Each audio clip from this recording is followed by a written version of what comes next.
I always find that you have to be a bit mad to become a stone carver.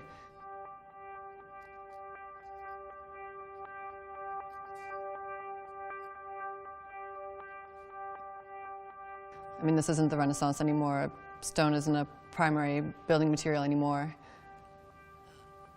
Why would you go into an industry? Why would you go into a profession that is expensive and takes a lot of time, and the material is heavy and hard to move, and it is expensive to obtain even before you do anything to it. And then after that, even after you've made something out of it, you have to convince people that this is a worthwhile endeavor. But I always find that the answer to that question is always that there just wasn't any other option. Once the idea of becoming a stone carver comes into your head, then you just have to find some way of doing it. Every project will usually start with a sketch of some kind. And if you're lucky enough to have a live model, then it will start with a clay model. So if it's a head, you'll find all of the prominences, the sort of absolute prominences. You'll find the tips of the ears, you'll find the nose, you'll find the chin, you'll find where the underhang of the jaw comes down, you'll find where the sternal notch comes in, you'll find the top of the head. You'll find sort of the slope to the nose and usually the slope to the chin, and all the sort of angles that make up a human face, a sort of geometric head, if you will. The clay, when you do a clay model of someone, that's where you're working out the idea, and you're getting acquainted with their face, and you're talking to them and looking at them. And that's really what it's about, is just looking. A lot of people don't recognize the fact that clay is it's an easy substance, it's soft, you can move it around very fast, you can build it up really fast and then take it away really fast. And so there is no point in being precious about it. If you make a mistake, you can just discard that and start again, and it won't take that long.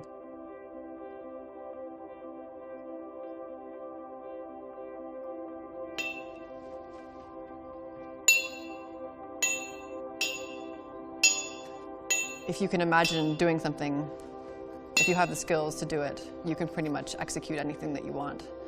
And that transition from your imagination through your eyes and your hands into a block of stone is the most incredible feeling.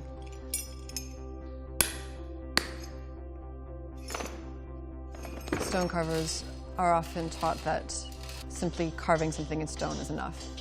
That sheer ability to take something that's been cut from the earth and create something beautiful with it is enough. And that isn't something that is shared by any other kind of artist.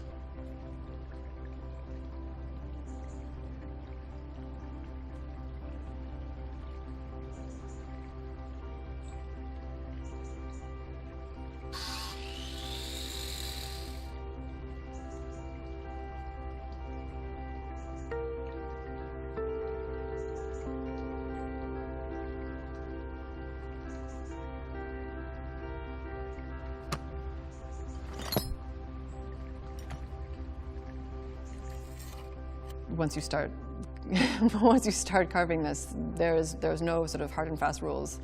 You rely on the fact that you can look and measure, and that you have an instinct for this, and that if you can look at something and translate it into your hands and then make the chisels do what you want it to do, then you'll be okay.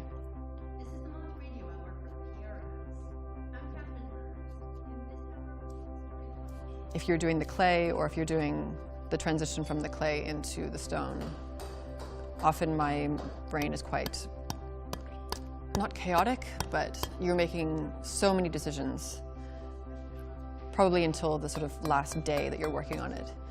Your brain is just constantly making decisions of like, have I taken that too low? Like, what am I doing? Like, what measurement is that? Like, where's this? Everything is just sort of going through your mind very, very fast. And you're not even aware that it's happening. But then you finish the day and you're exhausted and you wonder why.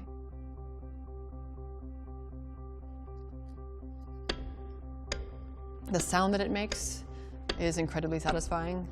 A lot of people who aren't carvers comment on that, and that feeling of a well-sharpened chisel going into stone smoothly and cleanly, and that transition of looking at a stone and telling your hands to do something, and then your hands telling a chisel and a mallet to do something, and then have it take off exactly the right amount of stone, have it do exactly what you want to do, is the most satisfying feeling.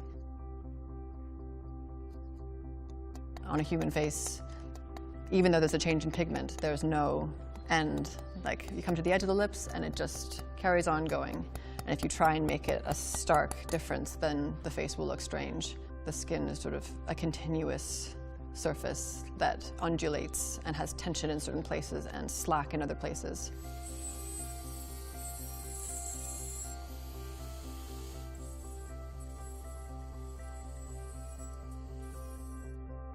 It takes a long time to train to be a stone carver, and it's not an easy job once you are trained, and you're still learning. I'm still learning. With every job that I do, I learn something new, and I will hopefully continue to learn. And that seems to be the payoff, that once you've created something, it takes up a physical space in the world, and it has a permanence that will hopefully outlast you, and it's not vulnerable either.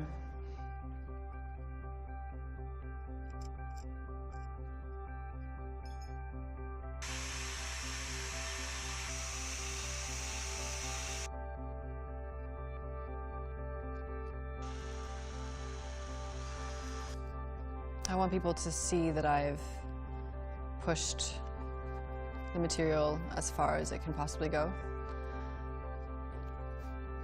I maybe want people to see themselves in it. I want them maybe to wonder about my reasons for carving it. I want people to maybe argue about why I made it in the way that I did, and have different ideas of what the reason is and the purpose.